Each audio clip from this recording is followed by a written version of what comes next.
لله رب العالمين والصلاة والسلام على سيد المرسلين محمد وعلى آله وأصحابه أجمعين أما بعد فأعوذ بالله من الشيطان الرجيم بسم الله الرحمن الرحيم إنا أنزلناه في ليلة مباركة إنا كنا منذرين فيها يفرق كل أمر حكيم صدق الله العظيم.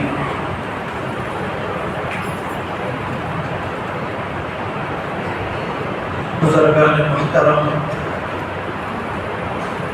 اور عزیز ساتھیوں، سب سے پہلے میں اللہ جل جلالہ کا شکر ادا کرتا ہوں کہ اس نے پھر ہماری زندگی میں یہ مبارک رات نصیب فرمایا. اللہ کرے کہ اس رات کی قدردانی نصیب ہو جائے.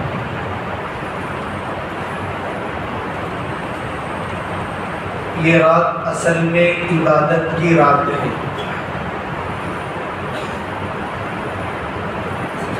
اس رات میں اللہ کے نبی صلی اللہ علیہ وسلم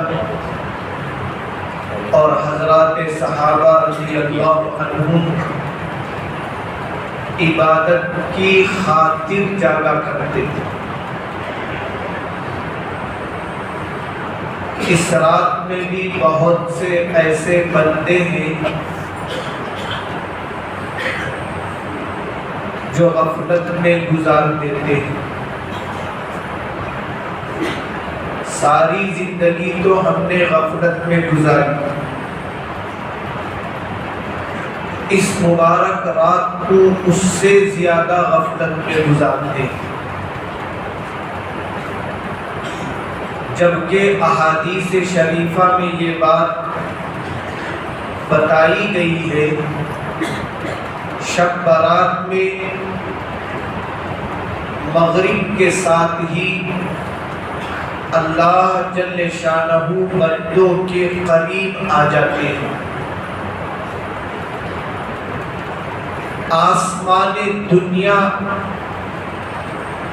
جو پہلا آسمان ہے اس آسمان پر نازل ہوتے ہیں اور اللہ کی طرف سے اعلان ہوتا ہے، اے میرے بندو، آج کی رات میں تم سے قریب ہوا ہوں، تم مجھ سے قریب ہو جاؤ. آج جو بندہ اپنی جو حاجت میرے سامنے پیش کرے گا، میں اس کی حاجتوں کو پورا کروں گا. ہمارا عجیب حال ہے، جب مانگنے کی راتیں آتی ہیں ان راتوں میں ہم لوگ نہیں مانگتے. جب یہ مبارک راتیں چلی جاتی ہیں تو پھر لوگ شکایت کرتے ہیں، حضرت ہماری دعائیں قبول نہیں ہوتی. جب اللہ کے نبی صلی اللہ علیہ وسلم نے بتایا کہ شب برات دعا کی رات ہے، اس رات تم نے کیوں نہیں مانگا؟ ساری رات اللہ کی طرف سے اعلان ہوتا ہے، میرے بندو اپنے گناہوں سے توبہ کرو.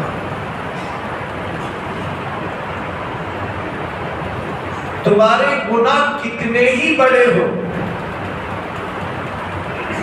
اس سے میری رحمت بڑی ہے. میری رحمت کے سامنے تمہارے بڑے بڑے گناہ بھی کوئی حیثیت نہیں رکھتے.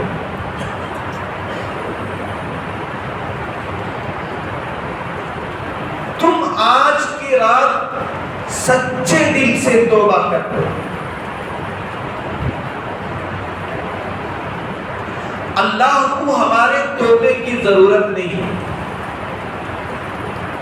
اللہ کو ہماری عبادتوں کی ضرورت نہیں ہے، اللہ کو ہماری تلاوت کی ضرورت نہیں ہے، اللہ کو ہمارے صدقہ خیرات کی ضرورت نہیں ہے۔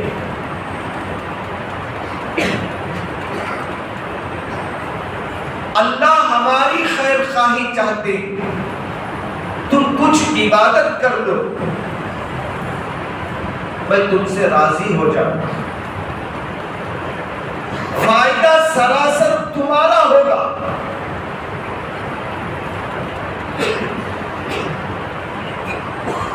تو یہ رات اللہ سے مانگنے کی رات ہے۔ حضرت عائشہ رضی اللہ عنہا فرماتی ہے شعبان کی 15ویں رات تھی، اللہ کے نبی صلی اللہ علیہ وسلم عشاء کی نماز کے بعد گھر تشریف لائے۔ معلوم ہوا نبی کریم صلی اللہ علیہ وسلم کی سنت ہے جب کام سے آپ فارغ ہوتے تو پہلے گھر میں داخل ہوتے۔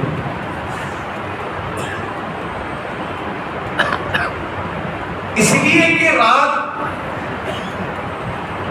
میں بیکار جاگنا اللہ کو، اللہ کے نبی کو پسند نہیں۔ رات اللہ نے سونے کے لیے بنایا۔ اب سوائے انسان کے جتنی مخلوقات دنیا میں دیکھو وہ مغرب کے ساتھ سو جاتے ہیں۔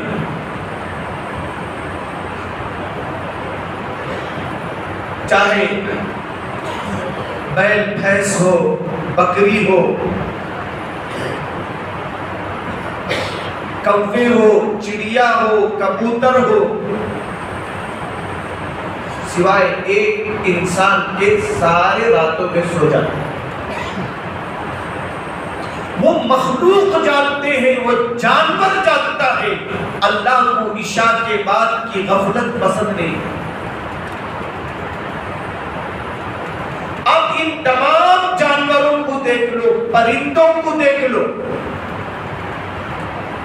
صبح صادق سے پہلے اڑ جاتے ہیں، فجر سے پہلے اڑ جاتے ہیں، اپنے جگہ سے، اپنے گھونسلوں سے باہر آ جاتے ہیں۔ اللہ کو فجر کے بعد کا سونا پسند نہیں، عشاء کے بعد کا جاگنا پسند نہیں، فجر کے بعد سونا اللہ کو پسند نہیں۔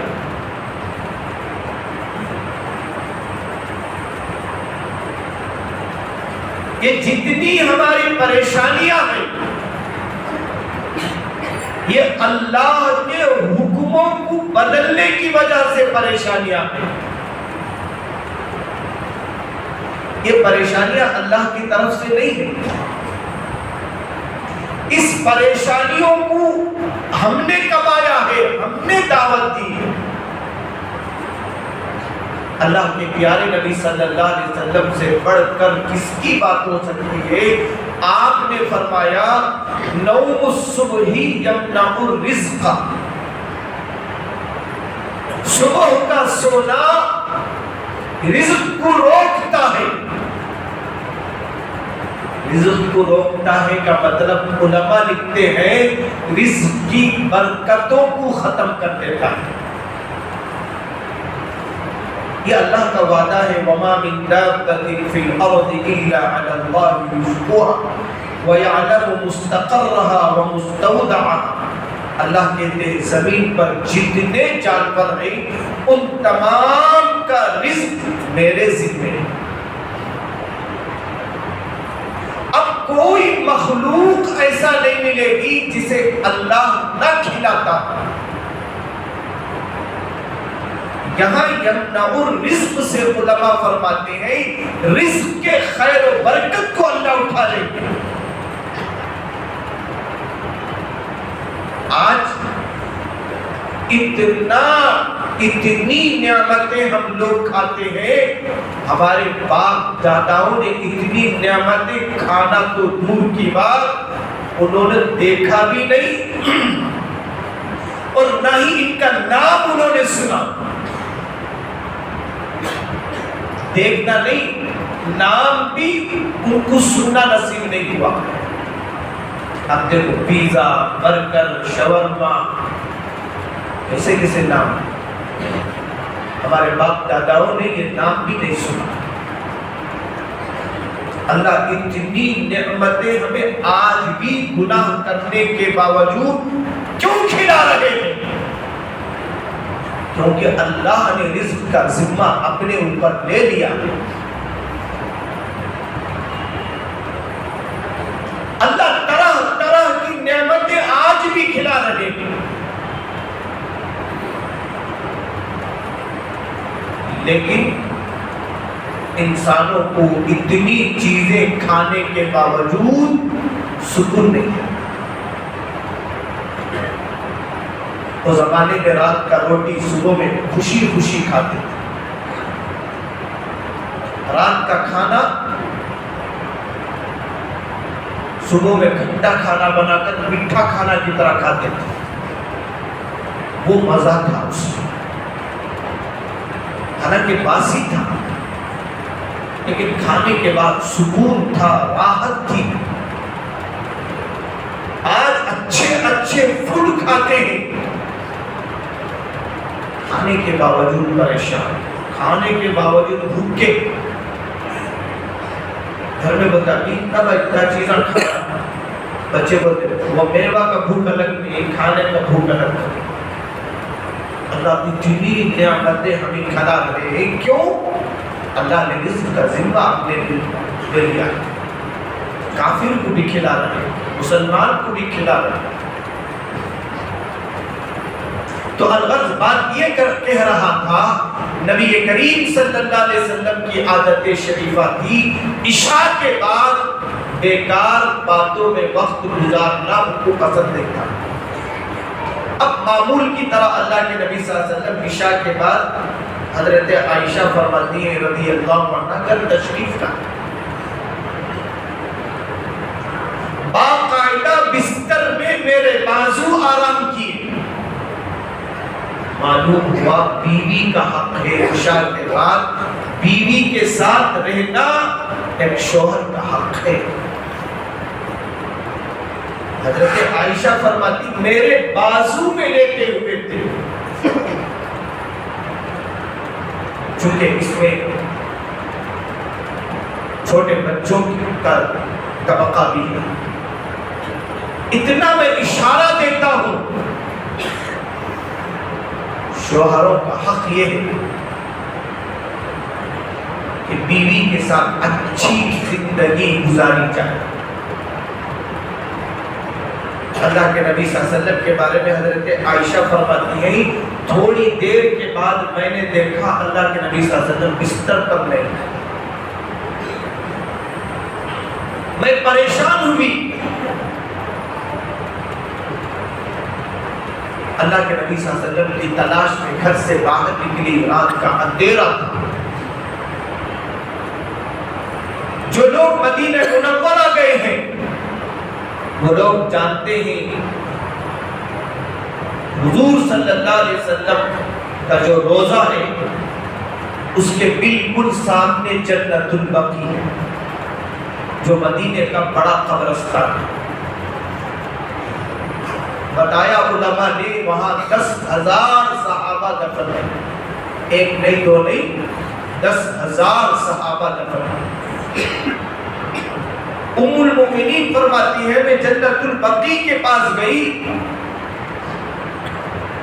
تو حضور کے رونے کی آواز کو سنا اور آپ قبرستان میں رو کر دعا کر رہے تھے. اسی لیے بولتے شب برات میں قبرستان کو جانا سنت کتنا چھپنا معلوم ہے، کتنا معلوم ہونا. لیکن علماء فرماتے ہیں تنہا جانا یہ بھی تو ایک سنت ہے، جماعت کی شکل میں حضور نہیں ہے۔ وہاں حضور قبرستان میں کھڑے ہو کر دنیا کی باتیں نہیں کر رہے تھے، بلکہ رو کر اپنی امت کے مرحومین کے حق میں دعا کر رہے تھے۔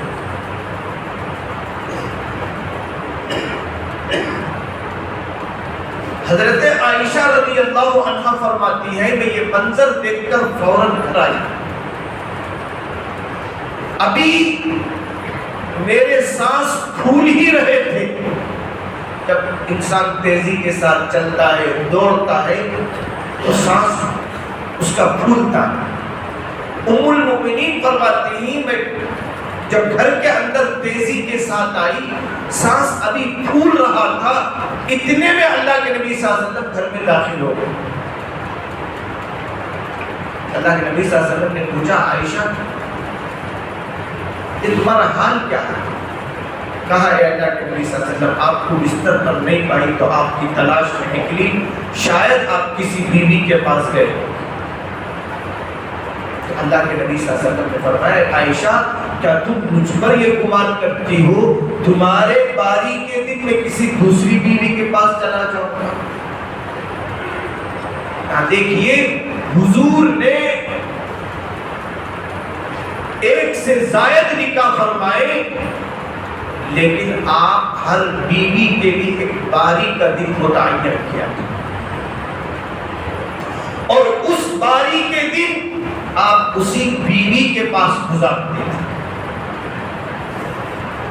اس کے بعد اللہ کے نبی صلی اللہ علیہ وسلم نے حضرت عائشہ سے فرمایا کہ عائشہ تم نہیں جانتی آج کی رات کتنی فضیلت والی رات ہے۔ آج اللہ آسمان دنیا پر بندوں کے قریب تشریف لاتے ہیں، اللہ کی طرف سے اعلان ہوا ہے حل من مستغفرین فاغفر لہ، ہے میرا کوئی بندہ جو مجھ سے توبہ کرے، معافی چاہے، میں اس کو معاف کرنے کے لیے تیار ہوں۔ اللہ کا دروازہ کھلا۔ اے عائشہ رضی اللہ عنہا میں نے سوچا جب اللہ کی طرف سے مغفرت کا اعلان ہو رہا ہے میں اپنی امت کے لیے کیوں مغفرت نہ مانگوں؟ وہ نبی ہمارے لیے رات کو سویا بھی نہیں کرتے تھے، ایک ہی فکر تھا میری امت کی مغفرت کیسی ہو جائے، میری امت کیسے جنت کے اندر داخل ہو جائے، میری امت دوزخ کے عذاب سے کیسے بچ جائے۔ بس ایک ہی فکر تھا اللہ کے نبی صلی اللہ علیہ وسلم کو، نہ آپ کو اپنے کھانے کی پرواہ تھی، نہ سونے کی پرواہ تھی، نہ گھر کے کسی چیز کا آپ کو خیال تھا۔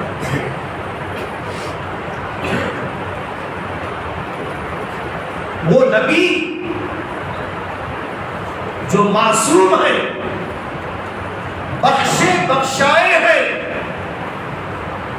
ان کو دعائیں مانگنے کی ضرورت نہیں، اللہ نے پہلے ہی سے آپ کو معاف کیا۔ آپ کس کے لیے معافی چاہیں، کس کے لیے روئے، کس کے لیے رات کو اٹھ کر گئے؟ میرے اور آپ کے اور قیامت تک آنے والی امت کے۔ اللہ کے نبی صلی اللہ علیہ وسلم کو یہ فکر ہمیشہ لاحق رہتی تھی، اے اللہ میری امت کمزور امت ہے جس کی عمر بھی مختصر ہے، اے اللہ میری امت کا کیا ہوگا؟ جیسے کہ ماں باپ کو 4 بچے ہوتے ہیں تو اس میں جو بچہ کمزور ہوتا ہے ماں باپ کو اس کی فکر زیادہ ہوتی ہے۔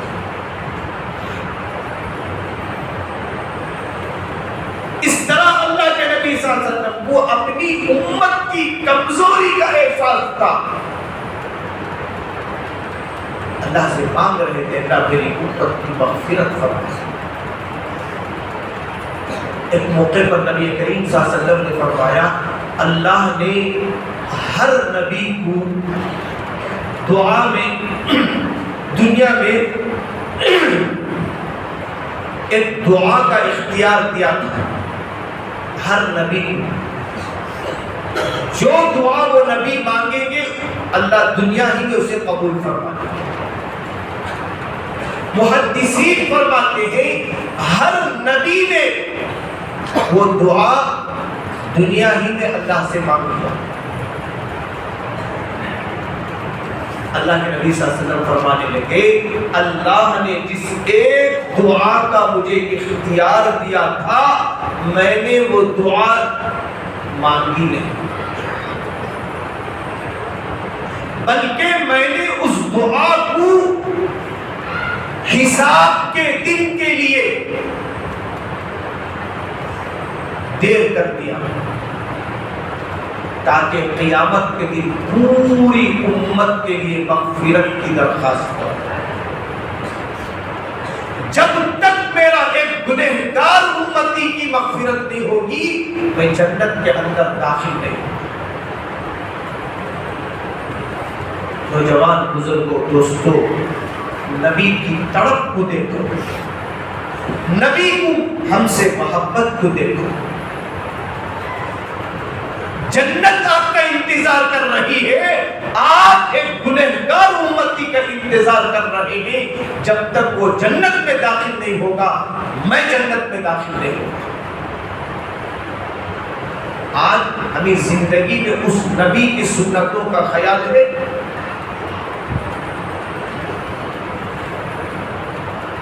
زندگی کا کوئی شعبہ نہیں جس میں ہم نبی کی سنت پر عمل کرتے ہیں. وہ نبی آج کی رات ہمارے لیے رویا ہمارے لیے جانا ہے.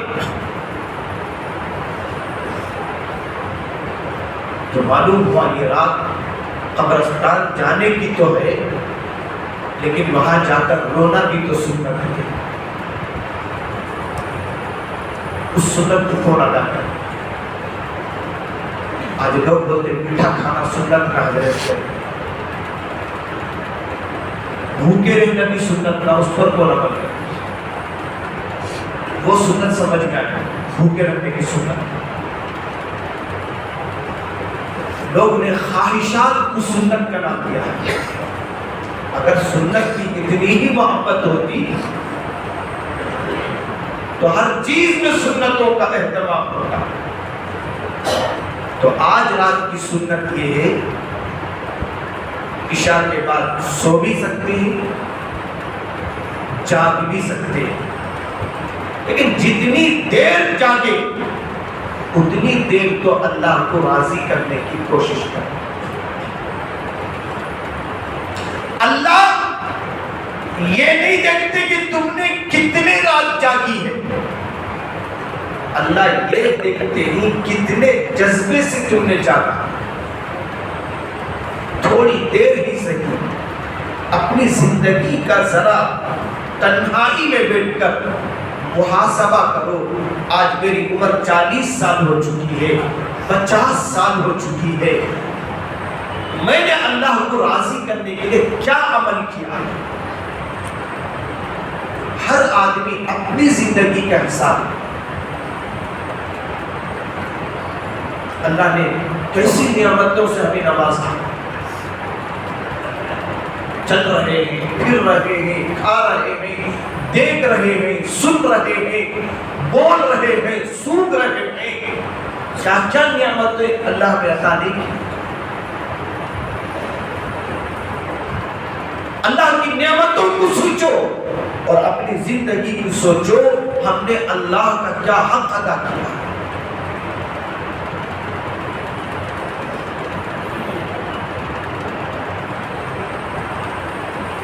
دنیا میں ایسا حال ہے مسلمانوں کے سر کے اوپر چھت نہیں پہننے کے لیے کپڑے نہیں. کس کی ماں مر گئی ہے کسی کا باپ مر گیا ہے. فلسطین کے حالات دیکھو لیبیا کے حالات دیکھو شام کے حالات دیکھو عراق کے کے حالات دیکھو، بچے بن بنا رہے، کسی کا ہاتھ نہیں تو کسی کا پیر نہیں،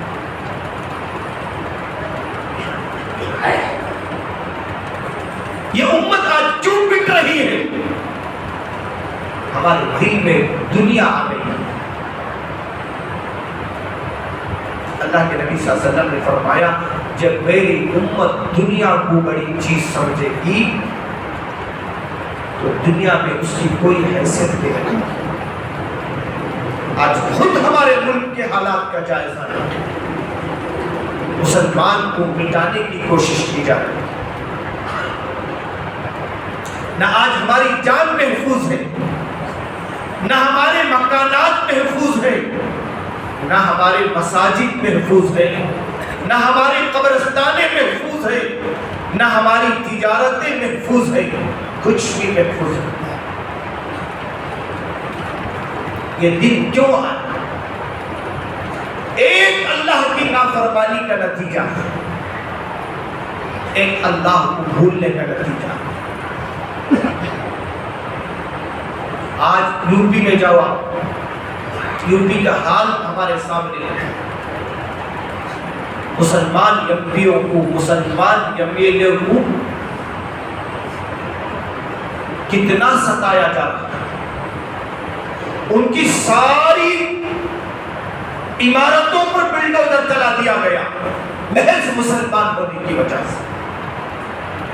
کیوں؟ وہ مسلمان ایم پی تو بنے،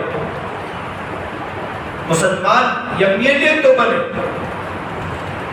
انہوں نے اپنے اخلاق سے اسلام کو کچھ بھی نہیں سمجھا، اپنے گفتگو سے اسلام نہیں بتایا،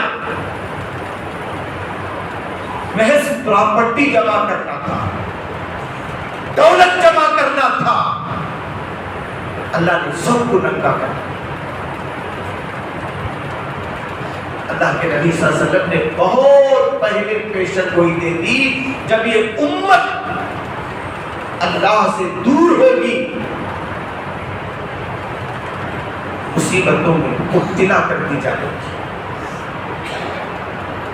آپ خود مسلمان ممالک میں جو مسلمان ہیں ان کو امن و چین کی زندگی نصیب نہیں ہے، بہرحال مضمون کہیں چلا جائے گا۔ اتنا عرض کرنا ہے، اللہ نے ہم نے اس حال میں جو رکھا ہے، اتنی صحت کے ساتھ جو رکھا ہے، اس کی قدر کریں۔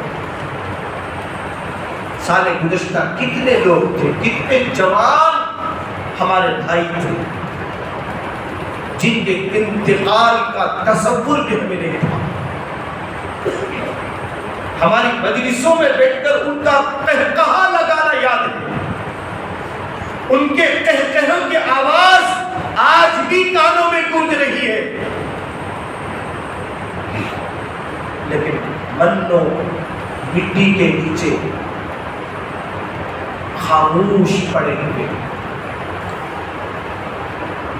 ہاتھ الگ ہو چکا ہے، پیر الگ ہو چکا ہے، سر الگ ہو چکا ہے، زبان کیڑے کھا کر ختم ہو گئے ہیں، جس دانت سے ہنسا کرتے تھے وہ دانت قبر میں بکھرے پڑے تھے۔ قبرستان جاؤ، جس قبر کے پاس کھڑتے ہو اس میت کا ذرا تصور کرو، وہ زندگی میں ہمارے ساتھ کیسا کھیلتا تھا، کیسی باتیں کرتا تھا، کیسا پہنتا تھا، کیا زور تھا، اب منو مٹی کے نیچے کا۔ وہ دن آپ کے لیے بھی ہے، میرے لیے بھی ہے، پورے انسانوں کے لیے۔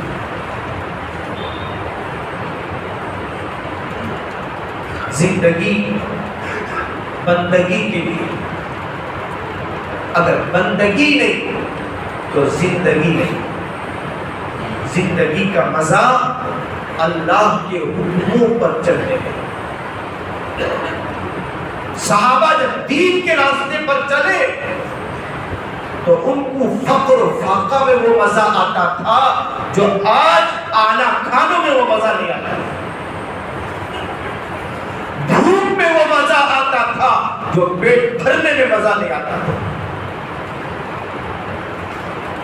تو میرے محترم بزرگ اور دوستوں، یہ رات بڑی قدر والی رات ہے، اس رات کی قدر کریں۔ یہ رات تو اصل میں امت کی بخشش کے لیے ہے، سچے دل سے توبہ کریں،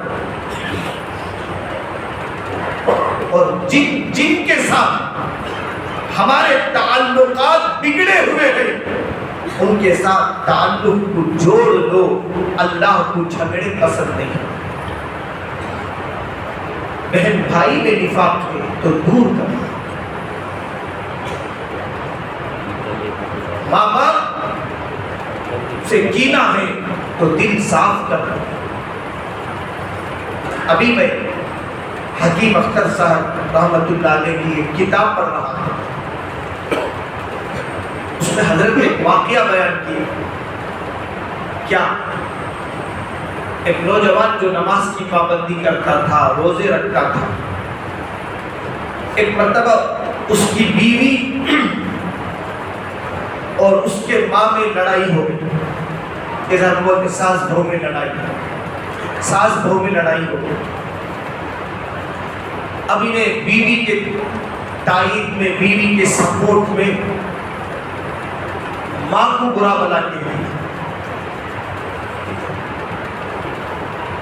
ماں کو برا بلا کہنا بھی درست نہیں، بیوی کو برا بلا کہنا بھی درست نہیں۔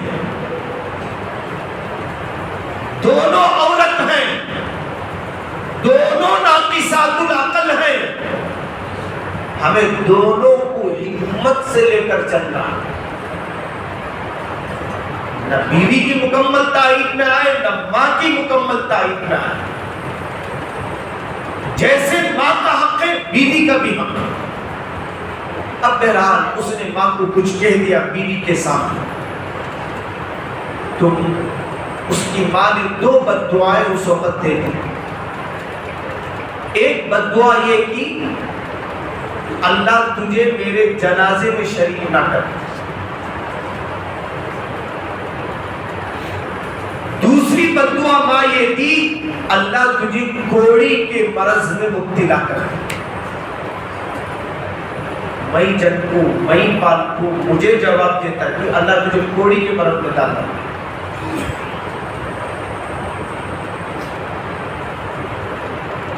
حضرت فرماتے ہیں یہ شخص بمبئی کا تھا،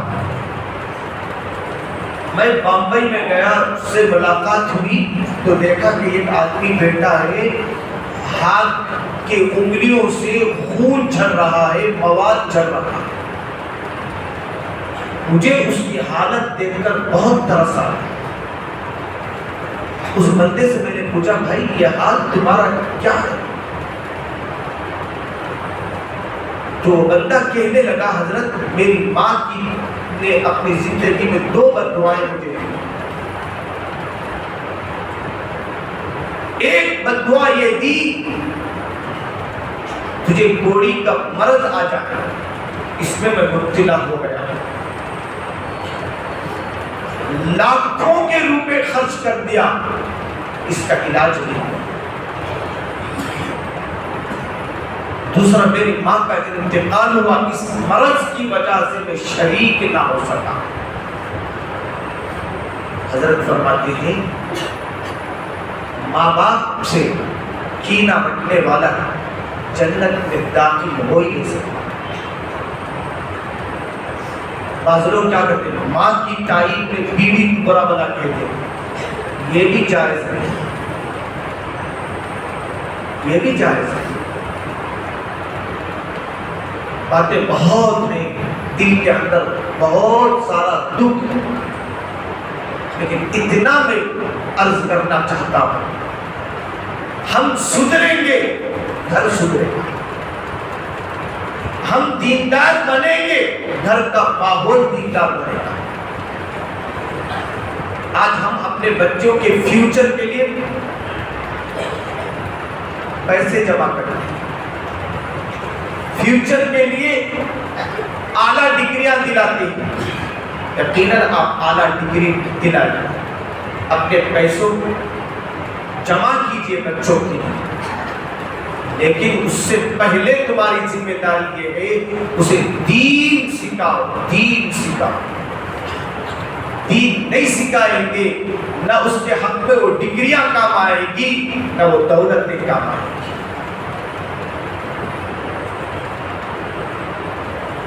آج کی رات خود سدھرنے کی نیت کرو، اور یہ رمضان المبارک کا مقدمہ ہے، اعلان ہے کہ رمضان آنے کے دن قریب ہے۔ اسی لیے اللہ نے ایک روزہ رکھا ہے تاکہ تمہیں اس روزے کے ذریعے کچھ ہمت پیدا ہو جائے کہ روزہ رکھنا بہت آسان ہے، کوئی مسئلہ نہیں۔ ہمت کے لیے اللہ تعالیٰ نے ایک موقع عطا فرمایا ہے، شب برات کا روزہ، اس روزے کا اہتمام کرو۔ جو روزہ رکھنے سے گھبراتے ہیں وہ ایک روزہ رکھ کر دیکھو روزے میں کیا مزہ ملتا ہے، کتنی لذت آتی ہے۔ آج کے دور میں تو ڈاکٹر کہتے ہیں کہ بیمار بھی ہو تو روزہ رکھو تاکہ تمہارا بی پی، کولسٹرول سارے کا سارا کیا ہو جائے، نارمل ہو جائے، تو اس کے لیے روزہ علاج ہے، بغیر دوا کے تمہاری بیماریاں ختم ہو جائیں گی۔ یہ حدیث تو ہے، سومو تصیحو، روزہ رکھو صحت پاؤ کر کو ہے۔ یا لوگ کیا بولتے ہیں، روزہ رکھو تو ہوتا نہیں بیماری، ارے بیماری دور کرنے کا اللہ روزہ دیا، اللہ کو معلوم نہیں، اللہ کو معلوم نہیں یہ ہمارا شگر کا آنگا بلکو معلوم نہیں، اللہ کو معلوم ہمارے شگر گگر دور کرنے سے اللہ یہ رمضان دیتا، سو رمضان کے روزے رکھو شگر سب نارمل ہو جاتا۔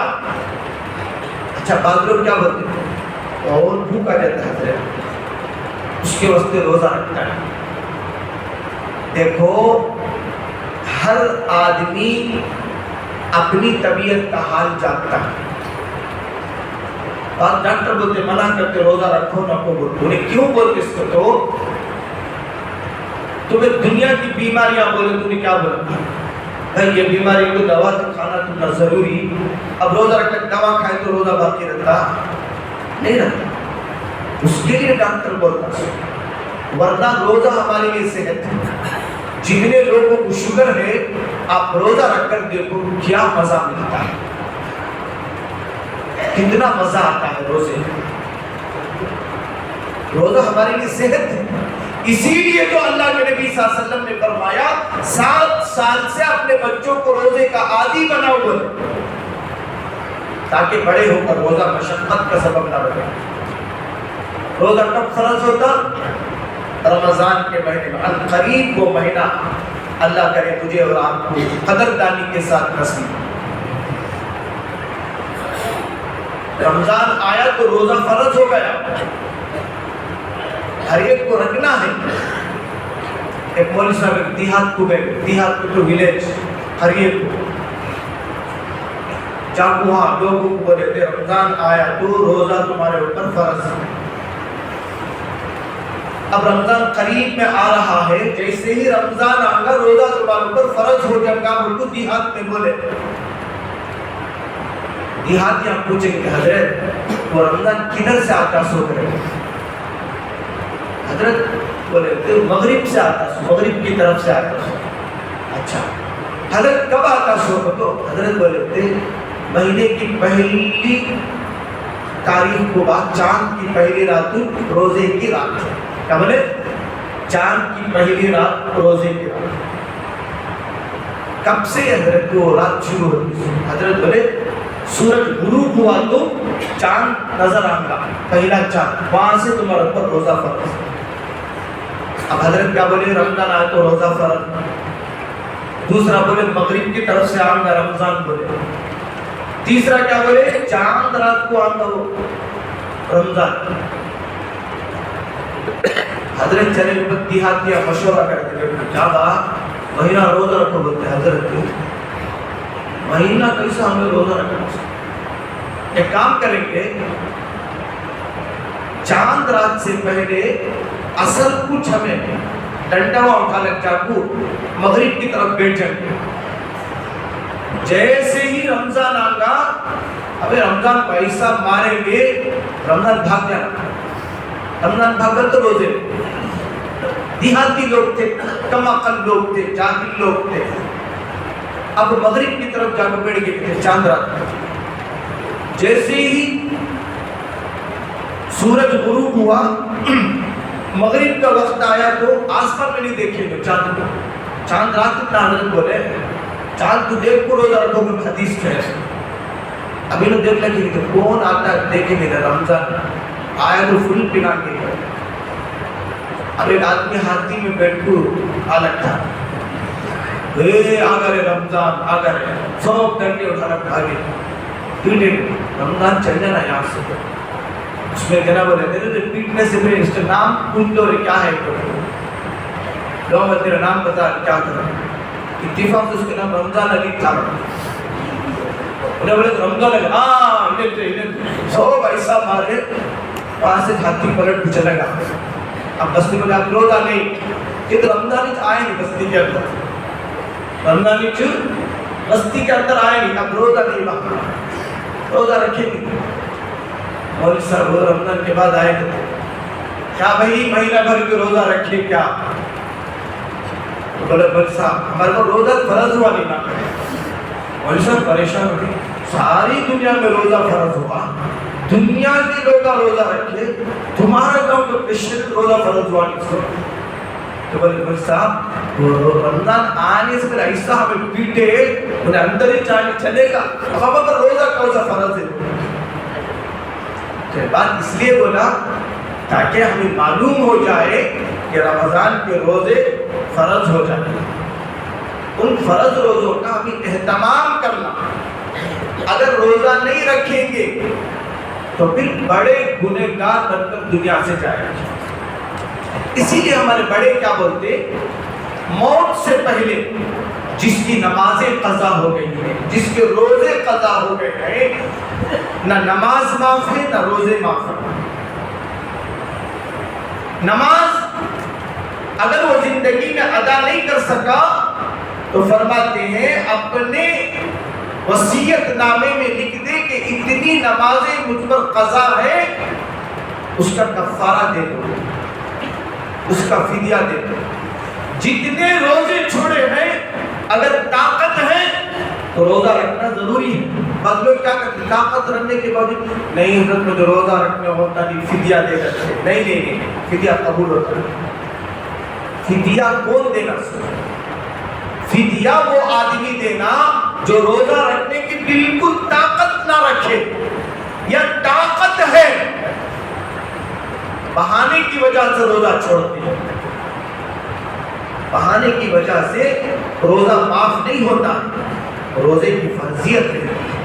بہت سارے لوگوں کو دیکھا شوگر کہہ کر روزے سے بچنا چاہتے ہیں. نہیں, بالکل نہیں ہے. آپ روزہ رکھ کر دیکھو, ہاں روزہ رکھنے کے بعد آپ کی طبیعت میں فرق ہوتا ہے, آپ کی طبیعت پریشان کرتی ہے, پھر آپ معذور سمجھے جاتے ہیں. ورنہ صرف شوگر بول کر اپنے آپ کو روزے سے دور کر لیں گے, روزے کی فرضیت ختم نہیں ہوتی ہے. یہ بڑا مسئلہ ہے. لوگ اکثر دیکھا معمولی حتی بھوک کسے نہیں رکھتا, کسے نہیں رکھتا بولو بھوک, سب کو بھی رکھتا بھوک, لیکن برداشت کا نام تو روزہ ہے. اسی پر تو اجر ہے, ثواب ہے, نیکی ہے, اللہ کی طرف سے دعاؤں کی قبولیت کے وعدے ہیں, روزے دار کا مقام ہے, روزے دار کے لیے جنت ہے. کیوں؟ بھوک پیاس کو برداشت کے لیے چیز. لہذا جو لوگ اب تک کسی بہانے سے روزہ نہیں رکھے گی, اس رمضان کو غنیمت سمجھو, ہمت کر کے روزہ رکھو. روزہ صحت کا ذریعہ ہے. تو بہرحال یہ مبارک رات عبادت کے لیے ہے. عبادت کرو, قبرستان جاؤ, لیکن وہاں جا کر گپ شپ نہ کرو, موبائل میں زیادہ یہ رات نہ لگو, تاکہ یہ رات اللہ کو راضی کرنے میں گزر جائے. یا سونے کی دعا پڑھ کر سو جاؤ, صبح اٹھ کر تہجد پڑھ. تہجد کم سے کم چھوٹی موٹی عبادتیں یہ رات کر لے تو بھی کافی ہے. اس کے لیے رات جاگنا نہیں ہے, تو تکلیف اٹھانا نہیں ہے، صبح کو سونا نہیں ہے۔ ہماری خوش قسمتی کیا ہے، اس مرتبہ جو شب برات کی رات ہمیں آئی وہ جمعے کی رات کے ساتھ آئی، تو یہ رات اور بھی اپنی فضیلت کو بڑھا کر آئی ہے۔ اس رات کی قدر کرے، اپنے مرحومین کے لیے مغفرت کی دعا مانگے۔ جتنوں سے ہم نے کینہ رکھا ہے دلوں سے کینہ نکالو۔ ہر رشتہ دار کے گھر جایا کرو، آیا کرو، ان کی خدمت کیا کرو۔ اللہ اس کی دعا قبول نہیں فرماتے ہی جس کے دل میں کینہ ہوتا ہے۔ ربنا لا تزغ قلوبنا کی تفسیر میں علماء لکھتے ہیں اگر کوئی آدمی یہ جاننا چاہے کہ میں جنتی ہوں یا جہنمی، تو ہر آدمی فیصلہ کر لے سکتا ہے۔ کیا فرمایا؟ ہر آدمی اپنے نفس کے اندر جھانک کر دیکھے، اگر اس کے اندر کینہ ہے تو وہ دوزخی ہے، کینہ ہے دوزخی ہے، اگر کینہ نہیں ہے جنتی ہے، کیونکہ اللہ نے فرمایا کینے کے ساتھ بندہ جنت میں داخل نہیں ہوگا۔ لہذا اپنے سینے سے کینے کو نکالو، آپسی محبت کو بڑھاؤ۔ حالات ایسے نہیں ہم لڑے جھگڑے، اگر کسی نے بیوی سے دوری اختیار کیا ہے تو بیوی سے قریب ہو جاؤ۔ عورت ہے، کمزور مخلوق ہے، جذباتی ہے، معاف کرو۔ اللہ ہمارے بڑے بڑے گناہوں کو معاف کرے۔ حضرت تھانوی رحمۃ اللہ علیہ ایک واقعہ بیان کرتے، ایک آدمی محنت مزدوری کر کے ایک مرغی لے کر آیا تھے گھر کو، اور آتے آتے مرچ مسالہ بھی لے کر آیا تھا۔ چھوٹا آدمی بیوی سے بولا کرتے میں مرچ مسالہ بھی لایا ہوں، مرغی بھی لایا ہوں، اسے بہترین طریقے سے پکاؤ۔ اب نوش بہترین بولا نا، اب بہترین بولے تو کیا کریں، مرچ بھی نمک بھی پڑا، ابھی منہ کو مذاق۔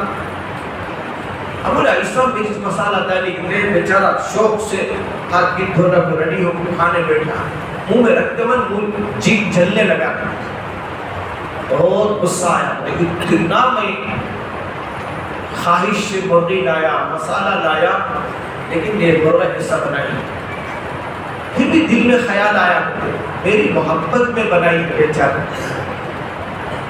اور میرے مذاق بولنے پر یہ سب بڑھا دی ہے۔ خاموش ہاتھ دو کو اڑ گیا، کچھ بھی نہیں بولے، پانی پینا اڑ گیا۔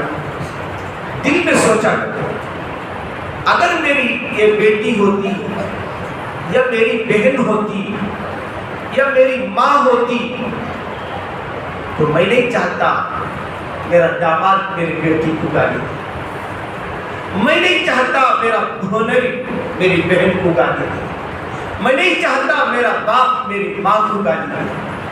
یہ بھی تو کسی کی بیٹی ہو، یہ بھی تو کسی کی بہن ہو، یہ بھی تو میرے بچے کی ماں ہے، میں اسے کیوں گالی دوں؟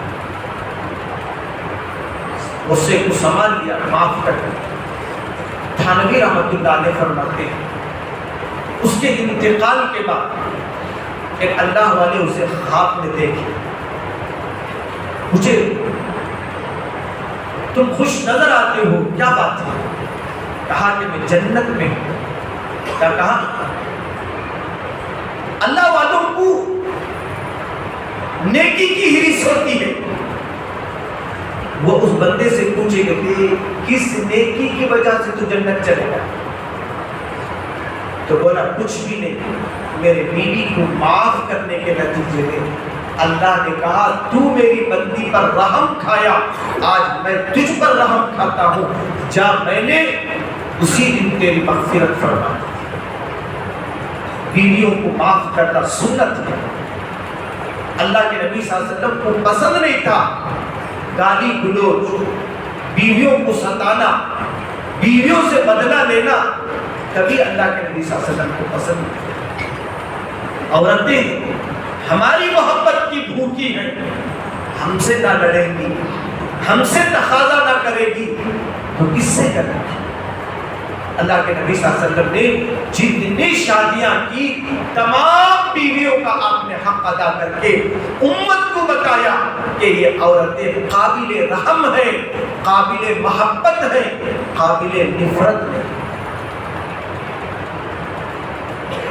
لہذا خاص طور پر اپنے بیویوں کے ساتھ اچھا سلوک کرو، ان کو دین کے ماحول میں لاؤ۔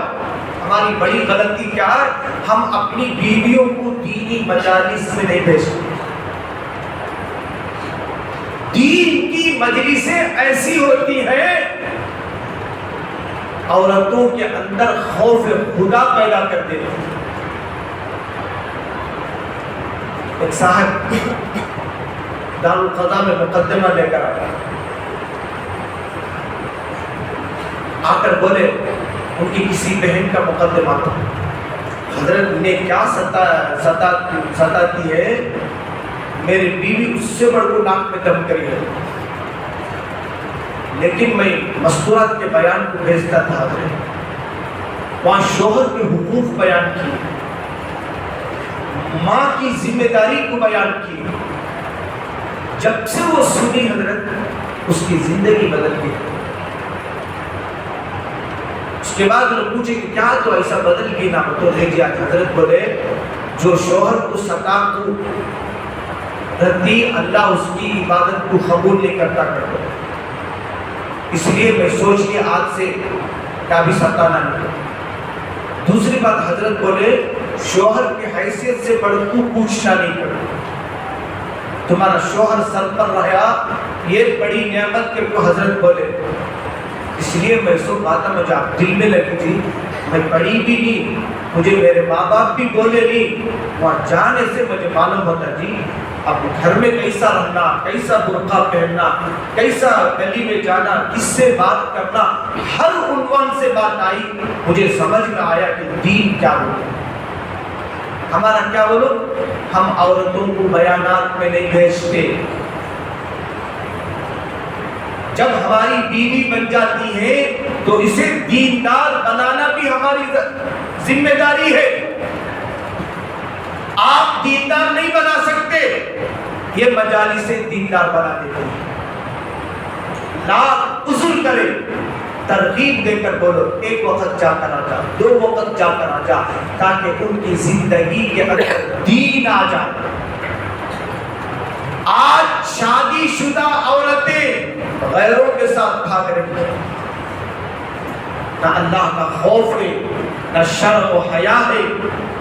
کیوں؟ ان کو اللہ کا خوف نہیں بتایا گیا، شرم و حیا کے احکامات ان کے سامنے نہیں آئے، اسی لیے اللہ والے فرماتے ہیں یہ عورت 4 مردوں کو لے کر جہنم میں جائے گی، اکیلا نہیں جائے گی، بھائی کو، باپ کو، بیٹے کو، شوہر کو، چاروں کو لے کر جہنم میں جائے گی۔ کالج کے بچوں کو مستورات پیر میں بھیجو۔